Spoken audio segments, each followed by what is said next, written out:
for Issa for 5 minutes. Well, thank you, Mr. Chairman, and I want to thank Mr. Cummings for giving me a different opening than I was going to have. Ladies and gentlemen, it's a third quarter, and you're down by 25 points. And if Tom Brady doesn't come in, the fact is you're bankrupt. You're beyond bankrupt.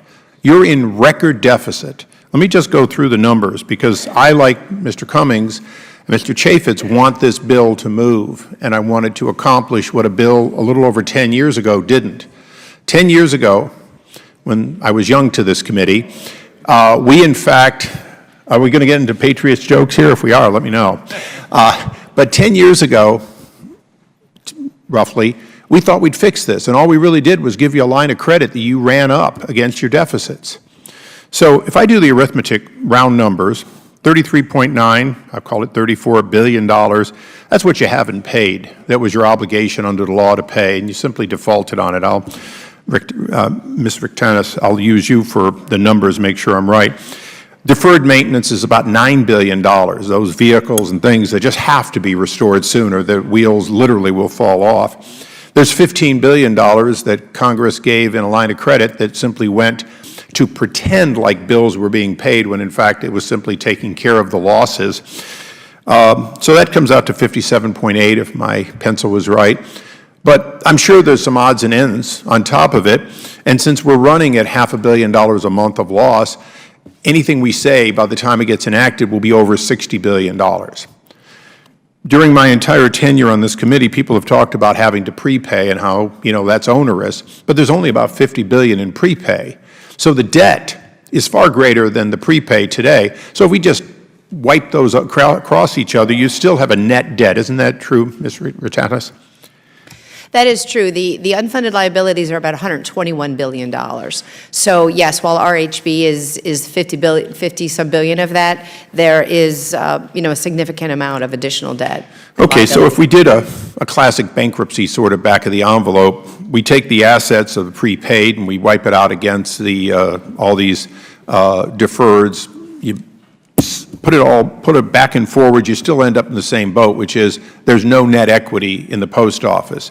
Additionally, the post office is losing money, even with, in the bill, even with the transfer of the obligation from Post Office First to Medicare First, meaning that the taxpayers, which includes postal workers who pay into Medicare, are going to get a bill. Their costs are going to go up in return for the post office going down. And I supported that during my chairmanship. I'm not trying to walk away from that provision. It's something I expect we'll do.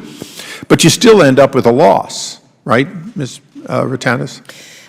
Yes, there are other things going on with the Postal Service's business model that are beyond the retiree health. Okay. Fundamentally, revenues are still having a difficult time keeping up with expenses. Okay, well, let's go through this. And I always make the assumption that we're not cutting pay of any worker. We're not firing or laying off any worker.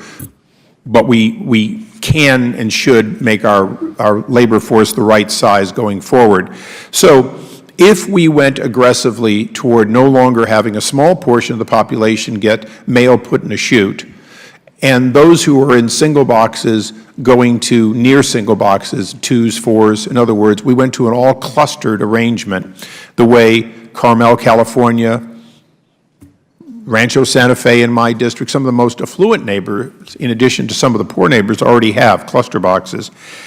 That still saves about the difference between the loss and a profit, doesn't it? In terms of moving to delivery, there are potentially significant savings to that approach. Additionally, the United States Post Office, with the power of the government, if they chose to aggressively cite in or near people's homes cluster boxes that could safely hold packages, they would leapfrog in service capability what Amazon is trying to build at your corner gas station, wouldn't they? And I guess I should take that to the Postmaster General.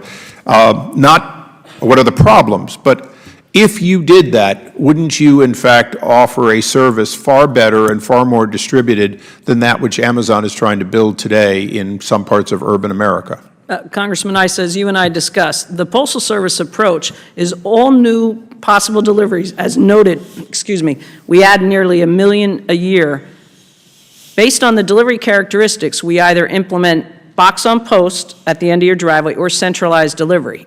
And just looking at last year, where when we looked at the growth by mode, over 750,000 new deliveries were centralized. So there's certainly an efficiency gain associated with that. Okay, and don't we owe it to the American people to be efficient everywhere, to find not pockets of resistance, but in fact to say that all recipients are created equal, they pay the same amount.